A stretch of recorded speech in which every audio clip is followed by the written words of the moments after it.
Hey brilliants, welcome back to our channel. நம்ம இன்னைக்கு Hindu editorial June 22 பார்த்துடலாம். இந்த எடிட்டோரியல் எதை பற்றி பேசியிருக்காங்க அப்படின்னு பார்த்தீங்கன்னா, இந்த ஃப்ரைடே நடந்த அனைத்து கட்சி கூட்டத்தில் பிரதமர் நரேந்திர மோடி சைனா இந்தியா எல்லைக்குள்ளே நடக்கிற அந்த பிரச்சனை, எல்லை பிரச்சனைக்கு வந்து ஒரு ஸ்டேட்மெண்ட் கொடுத்திருந்தார். என்ன அப்படின்னா, இந்த மாதிரி இப்போது எந்த ஒரு ஊடுருவாளர்களும் வந்து நம்மளோட இந்த எல்லையில் இல்லை, ஓரளவு பிரச்சனையெல்லாம் முடிஞ்சிருச்சு, இப்போ சைனீஸ் ட்ரூப் எதுவுமே நம்மளோட எல்லையில் இல்லை அப்படின்னு சொல்லி ஒரு அனௌன்ஸ்மெண்ட் கொடுத்திருந்தாரு. ஸோ அது வந்து அரசியலே ஒரு பெரிய புயலையே உருவாக்கி விட்டுருச்சு. அதுக்கு அப்போசிஷன் பார்ட்டிஸ் அவங்க எல்லாமே நிறைய எதிர்ப்பு தெரிவிச்சிருந்தாங்க.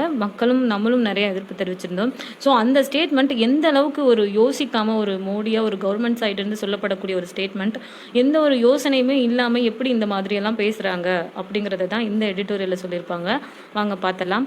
இதோட எல்லா வெக்காபுலரிஸும் உங்களுக்கு PDF ஃபார்மெட்டில் கீழே டிஸ்கிரிப்ஷன் பாக்ஸில் லிங்க் இருக்கும், அதை கிளிக் பண்ணி எடுத்துக்கோங்க. ஓகே, ஃபஸ்ட்டு டைட்டில் பாருங்கள்.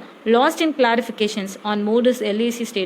LACனா உங்களுக்கே தெரியும், லைன் ஆஃப் ஆக்சுவல் கண்ட்ரோல், அதாவது இந்தியா சைனா பார்டர் அப்படி சொல்கிறாங்க.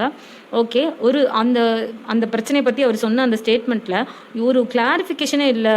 கொடுக்க வேண்டிய ஒரு உரையை எவ்வளோ தெளிவாக கொடுக்கணுமோ அந்த அளவுக்கு கொடுக்காம அவங்க வந்து இவ்வளோ சொதப்பியிருக்காங்க அப்படின்னு சொல்லியிருக்காங்க. சரிங்களா? PM Modi's remarks on the border clash are symptomatic of government's poor messaging அப்படின்னு சொல்கிறாங்க. இந்த எல்லை பிரச்சனையை பற்றி PM மோடி பேசினது வந்துட்டு எதை தெளிவாக எடுத்துக்காட்டுது அப்படின்னு பார்த்தீங்கன்னா, அரசாங்கத்தோட ஒரு மோசமான செய்தி அறிகுறியாக தான் இருக்குது அப்படின்னு சொல்கிறாங்க. அதாவது ஒரு இன்ஃபர்மேஷன் அரசாங்கத்துக்கு இருந்து வருதுன்னா அது எவ்வளோ தெளிவாக வரணும், அப்படி வராமல் வந்திருக்கு அப்படிங்கிறத சொல்லியிருக்காங்க. சரிங்களா? Prime Minister Narendra Modi's comments to an all-party meet on Friday, claiming there had neither been any intrusion by China nor was any intruder present, expectedly caused a political storm அப்படின்னு சொல்கிறாங்க. அதாவது அந்த ஃப்ரைடே அப்போது நடந்த அந்த அனைத்து கட்சி கூட்டத்தில் வந்துட்டு பிரைம் மினிஸ்டர் நரேந்திர மோடி இந்த ஸ்டேட்மெண்ட்டை சொல்லியிருந்தார் இல்லையா? அதாவது என்ன, சைனா எந்த இன்ட்ரூஷனும் சைனா வந்து நம்ம பகுதியில் வந்து கொடுக்கல. இன்ட்ரூஷன் அப்படின்னா ஊடுருவுதல். சரிங்களா? எந்த ஒரு இன்ட்ரூஷனும் நமக்கு கொடுக்கல, அதே மாதிரி எந்த ஊடுருவாளர்களும் இல்லை அப்படின்னு சொல்லியிருக்காரு. அது வந்து பொலிட்டிக்கல் ஸ்டார்ம், ஒரு பெரிய புயலையே வந்து அரசியலில் அவர் சொன்ன ஸ்டேட்மெண்ட் உருவாக்கி விட்டுருச்சு அப்படிங்கிறத சொல்லியிருக்காங்க.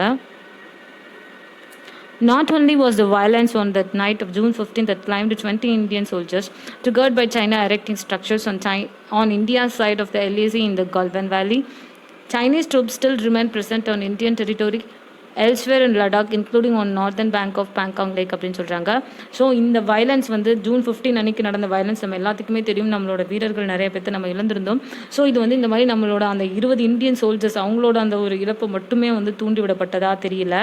இன்னமும் கூட அந்த சம்பவம் நடந்தது கல்வான் வேலியில். சரிங்களா? அந்த ஜூன் 15 அன்னைக்கு வயலன்ஸ் நடந்ததில் நம்மளோட 20 இந்தியன் சோல்ஜர்ஸ் அவங்களோட அந்த இழப்பை மட்டும் ட்ரிகர் பண்ணி உள்ள அந்த வயலன்ஸ் ஸ்டில் அந்த சைனீஸ் ட்ரூப்ஸ் எல்லாமே வந்துட்டு அந்த நம்மளோட இந்தியன் டெரிட்டரியான லடாக், அந்த மாதிரி பேங்காங் லேக் அங்கங்கே இன்னமும் இருக்க தான் செய்கிறாங்க.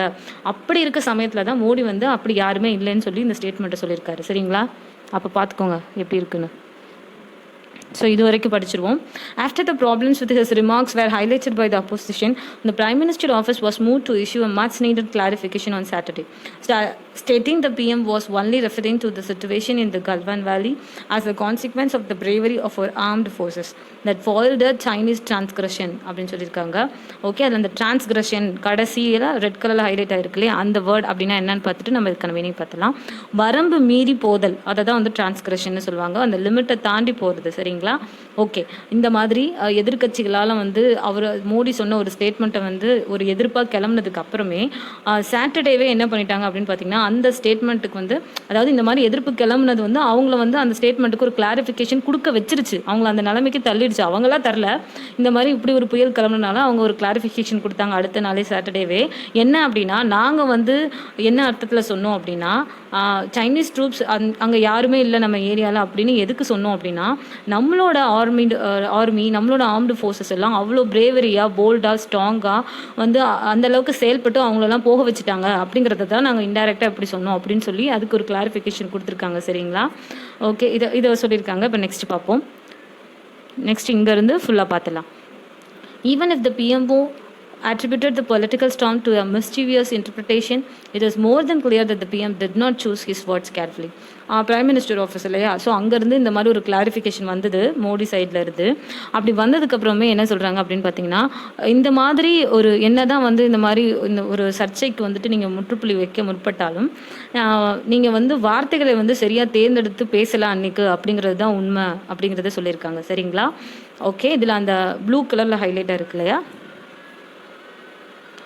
மிஸ்சீவியஸ் அப்படின்னா என்னன்னு பார்த்தீங்கன்னா, ஒரு வயலண்ட்டான விஷயத்த ரொம்ப வந்து ஒரு ட்ரபிளான விஷயத்த வந்துட்டு ஒரு பிளேஃபுல் வேல பண்ணுறது, குறும்பா அப்படியே ஒரு ஜாலியாக பண்ணுவாங்க இல்லையா, ஒரு பயங்கரமான விஷயத்த ஒரு குறும்புத்தனமாக பண்ணுறது, அதுதான் வந்து மிஸ்சீவியஸ் அப்படின்னு சொல்லுவாங்க. ஸோ அதை இந்த மாதிரி அவர் பேசினது, அவர் கொடுத்த ஸ்டேட்மெண்ட்டும் ஒரு மிஸ்சீவியஸ் ஸ்டேட்மெண்ட் இல்லையா, ஒரு பயங்கரமான விஷயத்தை அந்த இடத்துல போய் விளாண்டுட்டு இருக்கிறதுக்கு தேவை கிடையாது இல்லையா, தெளிவாக சொல்ல வேண்டியதை தெளிவாக சொல்லாமல் அந்த இடத்துல அப்படி மாற்றி மாற்றி சொல்லிட்டு இருக்காங்களே, அதை தான் மிஸ்சீவியஸ்னு மென்ஷன் பண்ணியிருக்காங்க. இன்டர்பிரிட்டேஷன் அப்படின்னா உங்களுக்கே தெரியும், ஒரு தெளிவான விளக்கம் கொடுக்குதல். சரிங்களா? அதான் இன்டர்பிரிட்டேஷன். அந்த மாதிரி அவரோட மிஸ்சீவியஸ் இன்டர்பிரிட்டேஷன் எது, அந்த ஃப்ரைடே அன்னைக்கு சொன்ன அந்த சர்ச்சைக்குரிய ஸ்டேட்மெண்ட். சரிங்களா? அதை தான் வந்து சொல்லியிருக்காங்க. Okay. In fact, his remarks have already been seized upon by the Chinese state media and were seen as endorsing Beijing's claim that its troops did not cross the LAC and justifying the People's Liberation Army's recent actions. அப்படின்னு சொல்லியிருக்காங்க. இருந்தபோதும் என்னாச்சு, இந்த மாதிரி அவர் சொன்ன உடனே வந்துட்டு சீஸ்ட்னா பறிமுதல்னு அர்த்தம். இந்த இடத்துல உடனே கைப்பற்றிட்டாங்க. யார்? சைனீஸ் ஸ்டேட் மீடியாலாம் வந்து சைனீஸ் ஸ்டேட் மீடியா வந்து மோடி சைட்லேருந்து இப்படி ஒரு ஸ்டேட்மெண்ட் வந்தோடனே அதை உடனே பிடிச்சி அவங்களே சொல்லிட்டாங்க, இந்தியாவே சொல்லிட்டாங்க, நம்மளோட சோல்ஜர்ஸ் யாருமே வந்துட்டு நம்மளோட ட்ரூப்ஸ் யாருமே எல்ஏசியில் நம்ம ஏரியாவை கடக்கல, ஸோ நம்ம எல்லாருமே நம்ம ஏரியாவில் தான் இருக்கோம் அப்படிங்கிறத அவங்களே சொல்லிட்டாங்கங்கிறத எஸ்டாப்ளிஷ் பண்ணிட்டாங்க. சரிங்களா? The MEA issued its own statement on Saturday, reiterating that the Chinese had crossed the LAC and erected structure across the line அப்படின்னு சொல்லியிருக்காங்க. So ministry of external affairs என்ன பண்ணியிருக்காங்க, ஓன் ஸ்டேட்மெண்ட் ஆன் சாட்டர்டே. எதை பற்றி? ரீஇட்ரேட்டிங் அப்படின்னா என்னென்னா, ஒரு விஷயத்தை திரும்ப வலியுறுத்தினா, திரும்ப ஒரு விஷயத்தை பற்றி பேசுகிறது தான் வந்து ரீஇட்ரேட்டிங்னு அர்த்தம். ஸோ என்ன சொல்லியிருக்காங்க, அதாவது இப்படி மோடி சொல்லியிருக்காரு, ஆனால் நம்மளோட மினிஸ்ட்ரி ஆஃப் எக்ஸ்டர்னல் அஃபேர்ஸ் திரும்ப எந்த ஒரு லைனை வலியுறுத்திக்கிட்டே இருந்தாங்க மக்கள்கிட்ட, இந்த மாதிரி சைனீஸ் ட்ரூப்ஸ் வந்துட்டு எல்லையை வந்து கடக்கிறதுக்கு முற்பட்டுட்டே இருக்கிறாங்க அப்படிங்கிறத வலியுறுத்திட்டே இருந்தாங்க இல்லையா. ஸோ அப்படி இருக்க சமயத்தில் தான் மோடி இப்படி ஒரு ஸ்டேட்மெண்ட் சொல்லி அதை டக்குன்னு சைனீஸ் ஸ்டேட் மீடியா வந்து எல்லாத்துக்கும் தெரியப்படுத்திட்டாங்க. சரிங்களா? இந்த மாதிரி அவங்களே சொல்லிட்டாங்க, நம்ம எந்த தப்பும் பண்ணலைங்கிற மாதிரி. சரிங்களா? இதுவரை இதாக சொல்லியிருக்காங்க. இந்த பேராகிராஃபை ஃபுல்லாக பார்த்தலாம். While it should be obvious that any speech that requires no less than 2 clarifications has serious problem with its messaging, the controversy has only underlined the government's poor communication on the border issue. So என்ன சொல்லியிருக்காங்க அப்படின்னு பார்த்தீங்கன்னா, இதுலேருந்து என்ன தெரிஞ்சுக்கலாம் அப்படின்னா, ஒரு message ஒரு மக்கள்கிட்ட ஒரு சேர்க்க போகிற ஒரு விஷயத்தை வந்து ஒரு தடவைக்கு 2 தடவை வந்து அது சரியாக கிளாரிஃபை பண்ணிட்டு தான் சொல்லணும். அப்படி சொல்லலைன்னா இந்த மாதிரியான சீரியஸ் ப்ராப்ளம்ஸை நம்ம ஃபேஸ் பண்ண வேண்டியது வரும். ஸோ அந்த மாதிரி ஒரு ஸ்டேட்மெண்ட்டை கொடுத்தது மூலமாக நம்மளோட கவர்மெண்ட்டை எதை காட்டுது, நமக்கு அண்டர்லைன் பண்ணி காட்டுதுன்னு பார்த்தீங்கன்னா, நம்மளோட poor communication on the border issue. இந்த எல்லை பிரச்சனையில் நம்மளோட ஒரு புவர் கம்யூனிகேஷனை தான் இது எடுத்து காட்டுது அப்படின்னு சொல்லி சொல்கிறாங்க. சரிங்களா? The tragic loss of lives followed more than 6 weeks of tension in the Galvan Valley. During this time, the public was kept in the dark about what was transpiring along the LAC. True sharing every detail in the public domain is not possible when it comes to negotiating sensitive issues of national security அப்படின்னு சொல்லியிருக்கிறாங்க. Okay, இந்த மாதிரி 6 வாரங்களாக கல்வான் வேலியில் தொடர்ந்து நம்ம வந்து ஒரு சென்சிட்டிவான பிரச்சனையை பார்த்துக்கிட்டே வரும். நிறையா உயிர்களை, லாஸ் ஆஃப் லைஃப்ஸ், நிறைய உயிர்களை வந்து நம்ம பலி கொடுத்துருக்குறோம். ஸோ இந்த மாதிரி டைமில் பப்ளிக்கிட்ட வந்து ஒரு சென்சிட்டிவான கேஸை பற்றி அப்பட்டமாக அப்படியே சொல்கிறது அப்படிங்கிறது பாசிபிளான ஒரு விஷயம் கிடையாது தான். ஒரு நேஷ்னல் செக்யூரிட்டியை பொறுத்து நம்ம வந்து அப்படியே வெட்ட வெளிச்சமாக என்ன நடக்குதுங்கிறத பப்ளிக்காக ஷேர் பண்ண மாட்டோம் தான் ஒரு கவர்மெண்ட். ஆன போதும் இப்படி என்ன நடக்குதுங்கிறதே தெளிவுபடுத்தாமல் இருக்கிறது எதுக்கு வழிவகுக்க போகுது அப்படிங்கிறத அடுத்த பேசேஜில் சொல்லியிருப்பாங்க. சரிங்களா? இதில் என்ன சொல்லியிருக்காங்க, ஒன்லி இந்த மாதிரி நிறைய உயிர்களை கொடுத்துருக்கோம். ஸோ இந்த மாதிரி டார்க்கில் நடக்கிற எந்த ஒரு விஷயமே சரியாக நமக்கு தெரிய வரதில்லை. உண்மைதான், எந்த ஒரு விஷயமும் எல்லை பிரச்சனை, பாதுகாப்பு கருதி எல்லாத்தையும் வந்து அப்பட்டமாக மக்கள்கிட்ட சொல்லக்கூடாது தான் அப்படின்னு நெக்ஸ்ட் கண்டினியூ பண்ணுவாங்க. இதில் ஹைலைட்டட் வேர்டான அந்த டிரான்ஸ்பைரிங் அப்படின்னா என்னன்னு பாருங்க. டிரான்ஸ்பைரிங்னா பரிமாற்றம். ஓகே, கம் டு ஒரு சீக்ரெட்டாக இருக்க விஷயம் ரிவீல் பண்ணுறது, இது வரைக்கும் தெரியப்படுத்தாத விஷயத்தை தெரியப்படுத்துறது, அதுதான் வந்து டிரான்ஸ்பைரிங். இல்லை ஃபஸ்ட்டு மட்டும் பாருங்க. Indeed, the solution to the current crisis and the disengagement that is needed urgently at various points along the LAC can make progress only through diplomacy. இது ஏதோ ஒரு பேராகிராஃப் விட்ட மாதிரி இருக்கு.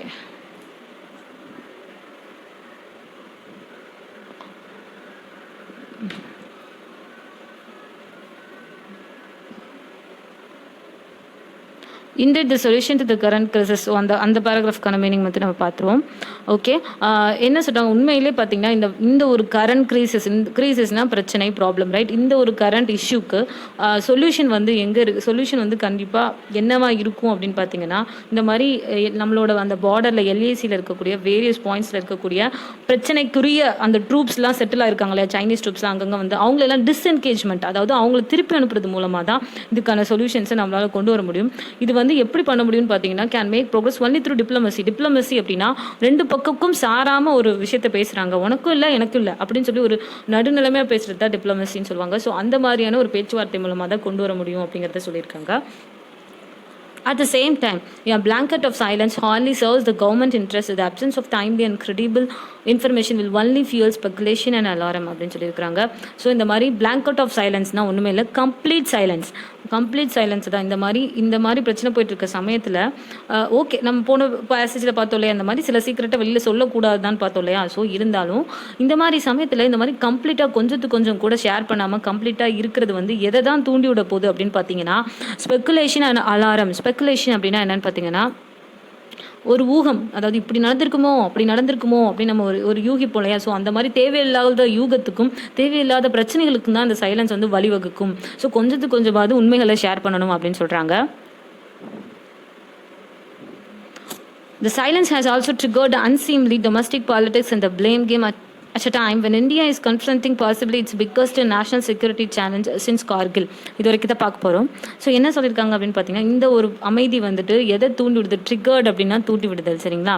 எதை தூண்டி விடுது அப்படின்னு பார்த்தீங்கன்னா, டொமஸ்டிக் பொலிட்டிக்ஸ், உள்நாட்டு அரசியலையும் தேவையில்லாத பழி வளர்த்துக்கிற சில விஷயங்களையும் தான் தூண்டி விடுது.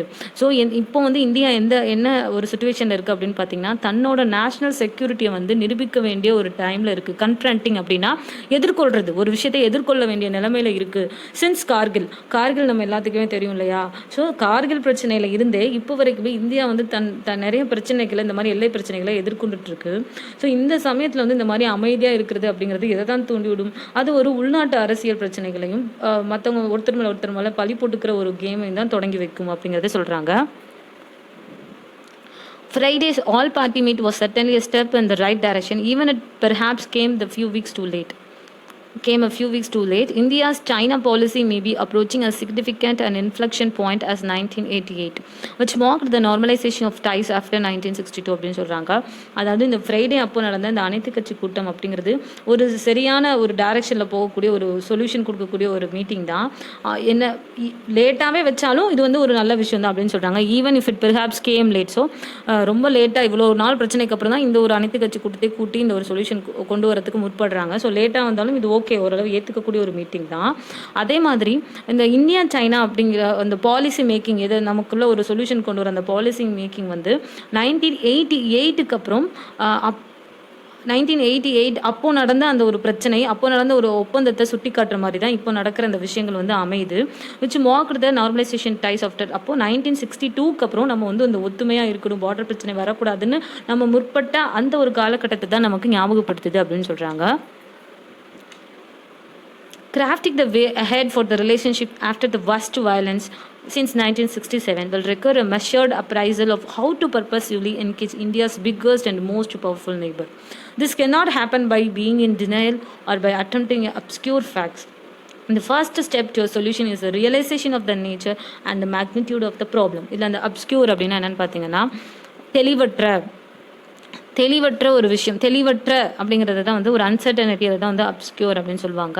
ஓகே, கன்க்ளூஷனில் என்ன சொல்லியிருக்காங்க அப்படின்னு பார்த்தீங்கன்னா, இந்த மாதிரி 1967க்கு அப்புறமேல இருந்து இப்போ வரைக்கும் இந்த மாதிரி சின்னதாலும் பெருசாகவும் நிறைய ஒரு வயலன்ஸை நம்ம வந்து பார்த்துக்கிட்டே தான் வரும். இது வந்து என்ன நமக்கு சொல்லுது அப்படின்னா, கண்டிப்பாக இந்தியாவும் சைனாவும், இந்தியா வந்து தன்னோட பவர்ஃபுல் நெய்பர்னா பக்கத்து நாடு இல்லையா நமக்கு சைனா. ஸோ நம்மளோட பக்கத்து நாடை வந்து தக்க வச்சுக்கிறதுக்காக சில விஷயங்கள், சில மெஷர்ஸ், நடவடிக்கைகளை கண்டிப்பாக முன்னெடுத்து தான் ஆகணும். அந்த சொல்யூஷன்லாம் வந்து ஈஸியாக நடந்துடாது. அதாவது அந்த சொல்யூஷன்லாம் வந்து நீங்கள் வந்து சில உண்மைகளை மறைக்கிறதுனாலையோ சில உண்மைகளை மறுக்கிறதுனாலையோ வந்து நீங்கள் சொல்யூஷன் கொண்டு வந்துட முடியாது. அந்த பிரச்சனைக்கான உண்மையான நேச்சுரலாக அந்த பிரச்சனையோட அளவு, அந்த பிரச்சனையோட உண்மையான தீவிரம் புரிந்து செயல்பட்டால் மட்டும்தான் அதுக்கான ஒரு சொல்யூஷன் கொடுக்க முடியும் அப்படிங்கிறத சொல்லி இந்த எடிட்டோரியலை கம்ப்ளீட் பண்ணியிருக்கிறாங்க. I hope you understand this editorial and sorry for எனக்கு தெரியும் நான் கரெக்டான டைமில் கொடுக்குறதில்ல. கண்டிப்பாக நம்ம இப்போ தான் கொஞ்சம் வளர்ந்து வர சேனல் இல்லையா, ஸோ நம்ம கொஞ்சம் கொஞ்சமாக நம்மளோட ஷெடியூலை கரெக்ட் பண்ணிவிடுவோம். ஸோ தேங்க்யூ பிரில்லியன்ஸ், கீப் வாட்சிங். உங்களை இந்த எடிட்டோரியலுக்கான எல்லா வெக்கபுலரிஸும் கீழே இருக்குது, ஸோ அதை மறக்காமல் கிளிக் பண்ணி எடுத்து வச்சுக்கோங்க. உங்களோட சஜஷன் எல்லாமே கீழே கமெண்ட் பண்ணுங்கள். See you in my next video. Bye.